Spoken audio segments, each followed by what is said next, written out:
c'est la fin du calvaire pour les habitants du quartier Rayongo de Ouagadougou.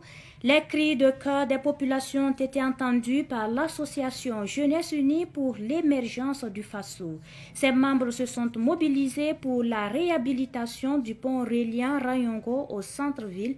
Les détails à suivre dans ce journal. Et puis les responsables du service sécurité femmes et mineurs de la police municipale tirent la sonnette d'alarme sur des cas de maltraitance des enfants et appellent à la protection de ces personnes vulnérables.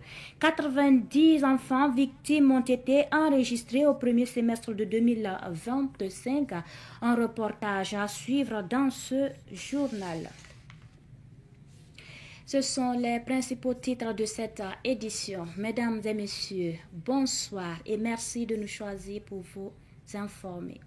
Et pour débuter, les usagers de la route nationale numéro 1 sont invités à observer la plus grande vigilance sur le pont de Eredougou en ces temps de pluie. Selon les prévisions de la météo, pour les prochains jours, entre le 4 et le 6 septembre, des orages et pluies pourraient causer des inondations qui entraîneront une submersion du pont de Eredougou. En conséquence, le ministère en charge de l'assainissement invite les populations à plus de vigilance, à suivre les consignes qui seront données par les autorités locales compétentes et à rester informés de l'évolution de la situation.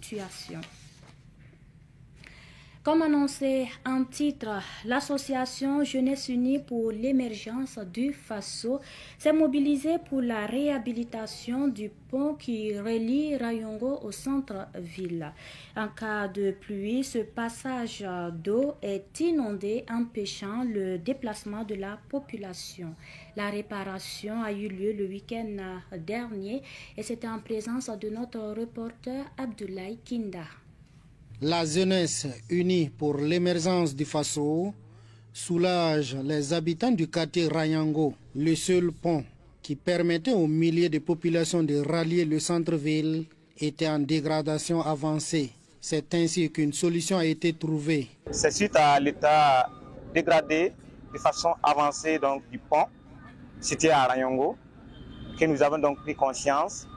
Et ensemble, donc, au sein du mouvement Jeunesse Unie pour l'émergence du Faso, nous avons décidé, avec l'appui des partenaires, des donneurs donc, de bonne volonté, venir donc au secours donc, de la population de Rayongo, de Witenga, de Tanlarguin et donc ces quartiers environnants. L'association a reçu l'accompagnement de plusieurs partenaires, dont SIF Industrie. C'est pour rejoindre en fait l'appel du président de Faso dans son initiative Faso Mevo. Voilà, c'est dans cette vision-là que nous nous sommes ralliés à l'association pour en tout cas réhabiliter le pont. Bon, nous avons trouvé l'initiative louable. Voilà pourquoi nous avons adhéré à leur demande. Visiblement, on voit que la voie était devenue presque impossible à pratiquer. En cas de pluie, à tout moment, on entend que les riverains, les passagers en tout cas, ont des difficultés. Donc vraiment, l'initiative est bien fondée.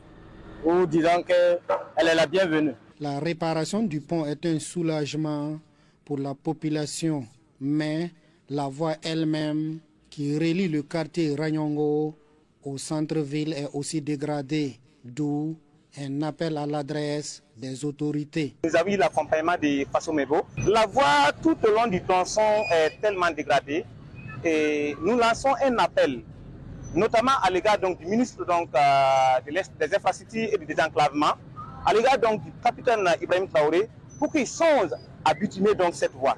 Parce qu'en matière de voies rouges dans la ville de Ouaga, nous pouvons dire que non, cette voie ne reste pas en marge, dans la mesure où il y a des milliers et des milliers des usagers routiers chaque jour. Et vous voyez qu'ici, il y a des cimetières qu'on appelle des cimetières de possède d'eau. Chaque jour, il y a une partie routière qui est là et ça nécessite vraiment qu'on pense sur le bâtiment de cette voie. Pour le bonheur des populations, des riverains, des usagers et de l'ensemble de tous. L'association Jeunesse Unie pour l'émergence du Faso a salué le soutien des uns et des autres pour la réparation du pont. Et pour la suite, le centre de formation professionnelle aux métiers émergents Sbangra Noma a refermé les portes de la foire des plans avec un bilan jugé satisfaisant. La foire des plans qui se tenait devant les locaux de Savannah Media se poursuit au sein du centre CISA Sonré. Nous restons toujours avec Abdoulaye Kinda pour les détails.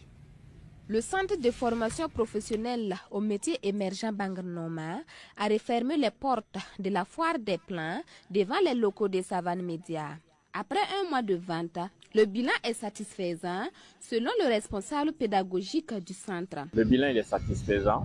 Nous avons vendu des milliers d'arbres et nous avons également toute diversité de plantes encore disponibles. Et ces milliers d'arbres ont été diverses. Donc nous avons les arbres fruitiers, les arbres endogènes, exogènes. Et tous ces arbres donc, ont eu l'engouement du public. Donc d'aucuns sont venus prendre quelques arbres et d'autres en ont pris plusieurs pour reboiser un peu leur parcelle et également planter à la maison. Donc le bilan il est quand même satisfaisant. À se dire, les plantes sont toujours disponibles au sein du centre de formation au métier émergent Bangernoma. C'est vrai que la foire est finie à l'espace Savannah Media, mais les plantes sont toujours disponibles. Les plantes sont toujours disponibles au centre et donc pour toute personne, pour toute association ou groupement qui voudrait donc avoir ces plantes peut toujours nous contacter pour plus d'informations et avoir aussi à disposition ces plantes. Au centre Bangernoma, les plantes sont toujours disponibles. Sur place, il y a plusieurs variétés de plantes, à savoir les plants de décoration, des plants médicinaux et des plants fruitiers. Dans le même registre, cette fois-ci, je vous amène à Pékin, qui est une métropole d'attraction pour ses divers atouts touristiques et ses infrastructures. Une ville attirante et impressionnante pour sa verdure.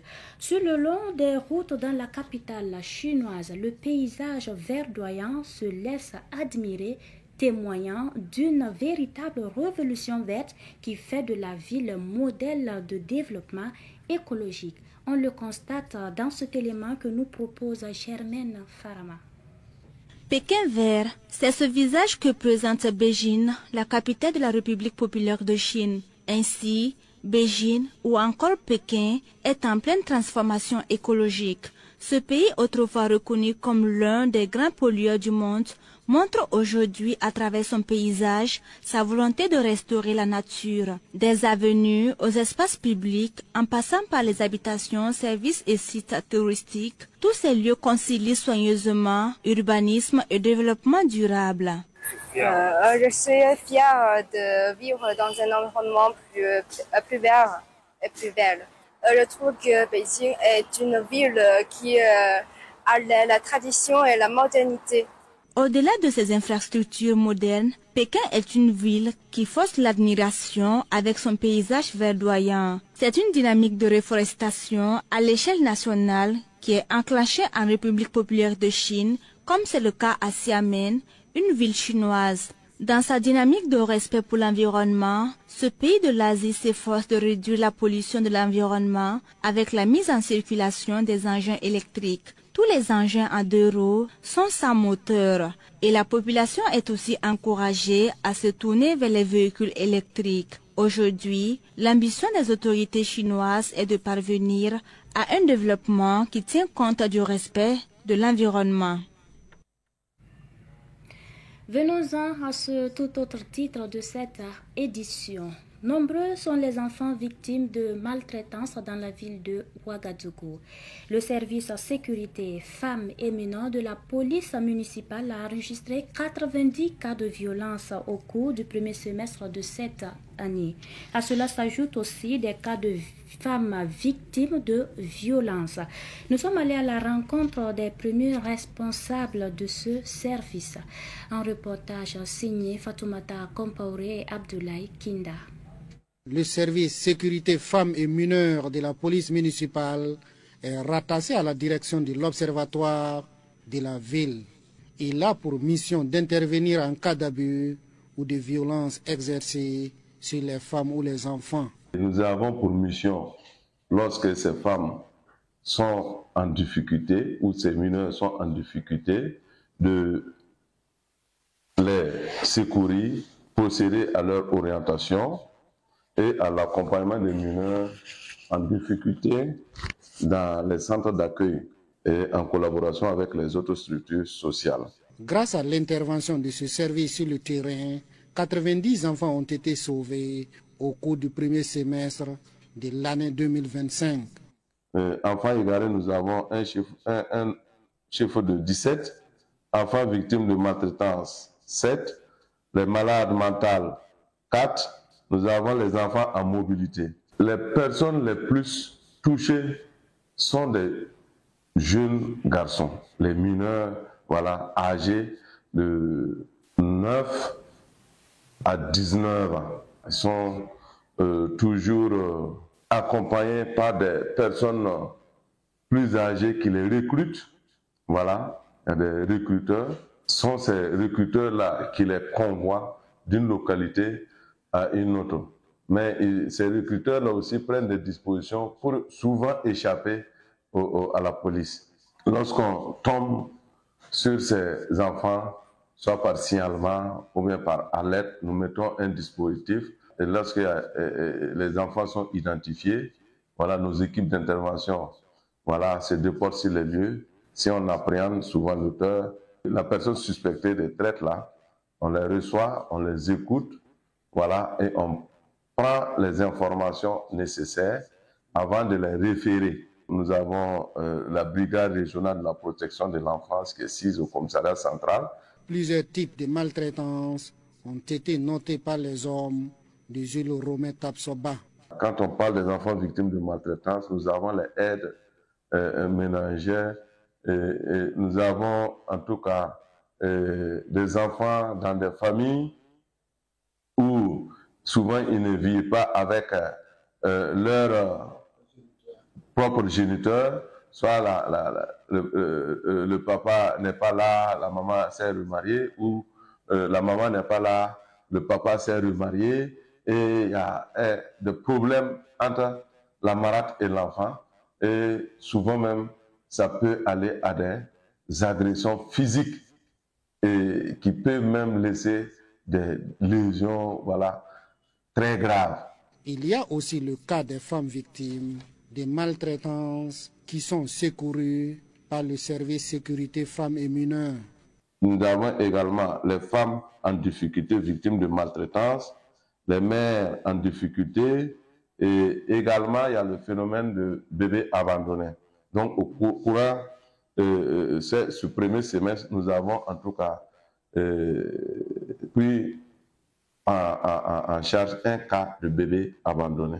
Après avoir sauvé ces enfants victimes de maltraitance, plusieurs mesures sont prises par la police pour les accompagner. Cet accompagnement, nous le faisons de façon, voilà, c'est psychologique, parce qu'il faut stabiliser l'enfant, il faut l'amener à comprendre, voilà, c'est à nous, nous diagnostiquons le problème, voilà, que l'enfant a, qu'est-ce qu'il a amené à ne plus se retrouver les parents. Bon, on prend toutes ces informations, voilà, pour pouvoir mieux orienter cet enfant-là. Lorsqu'on constate qu'il ne sait pas du tout où il vient, voilà, le dernier recours, nous amenons à l'action sociale. Il nous arrive des fois également d'avoir des informations par devers ces enfants qui nous permettent de les ramener en famille. Voilà, il y a des enfants, par exemple, ceux qui ont la chance d'être dans la ville ici, ou bien qui ont fait l'école, voilà, quelle qu'en soit la localité, s'ils ont déjà fait l'école, ça nous permet de contacter ces zones-là pour pouvoir identifier les parents et les ramener en famille. Jules Romain Tapsoba invite la population à dénoncer tout cas suspect de violences faites aux enfants ou aux femmes. Quelle qu'en soit l'information, quelle qu'en soit la petitesse de l'information, il ne faut pas qu'ils vont négliger. Lorsqu'ils ont une information quelconque rentrant dans le cadre d'une menace, ils n'ont qu'à signaler, saisir la police municipale à travers son numéro vert dans le 80 0011 03 que vous pouvez nous contacter avec Telmor et Télécell. C'est gratuit et c'est fonctionnel 24 heures sur 24. Et il y a également le numéro WhatsApp à travers le 70 00 83 41. Le service sécurité femmes et mineurs de la police municipale travaille en collaboration avec la gendarmerie, la police nationale et plusieurs autres structures pour plus d'efficacité. Un mode culture avant de refermer ce savant soir. La 10e édition du camp vacances humour a refermé ses portes le week-end écoulé. Pour l'occasion, plusieurs jeunes sont venus des 4 coins du Burkina Faso et ont pris part à cette formation 100% humour. Cette édition s'est tenue sous le thème Rire et résilience, le Burkina Faso en sourire. Retour sur cet événement avec Madinatou Ouedraogo et Shekina Gandema. La 10e édition du camp vacances humour, rendez-vous annuel consacré à la formation et à la promotion des jeunes humoristes, a refermé ses portes le vendredi 29 août 2025 à Ouagadougou au sein de l'ISPP. La cérémonie de clôture, rythmée par des éclats de rire et une ambiance festive, a été marquée par la remise des attestations. À cette occasion, les apprenants ont presté devant leurs devanciers et des autorités, séduisant le public par leur énergie et leur créativité. Nous avons parsemé pas mal de modules, de l'écoute à l'occupation de la scène, l'improvisation jusqu'à l'écriture du texte humoristique et aussi la prise de parole en public. Le promoteur Jean-Aimé Baïli, d'Iba Bendashop, a rappelé l'objectif du projet. Préparer la relève en transmettant le flambeau aux générations futures. Aujourd'hui, on a atteint la 10e édition. Il faut dire que partant de la première édition à la 10e édition, beaucoup d'humoristes sont sortis de cette école, dont on partage les mêmes scènes aujourd'hui. C'est un sentiment de joie immense qui nous anime aujourd'hui. Avec fierté, on est très très fiers des camps vacances humour. Vous avez vu les prestations aujourd'hui, il y a des gens qui m'ont demandé est-ce que ceux-là ne faisaient pas de l'humour avant d'arriver ici. Non, c'est juste quand même qu'ici, il y en a qui sont venus pour l'initiation, il y en a qui sont venus pour se perfectionner.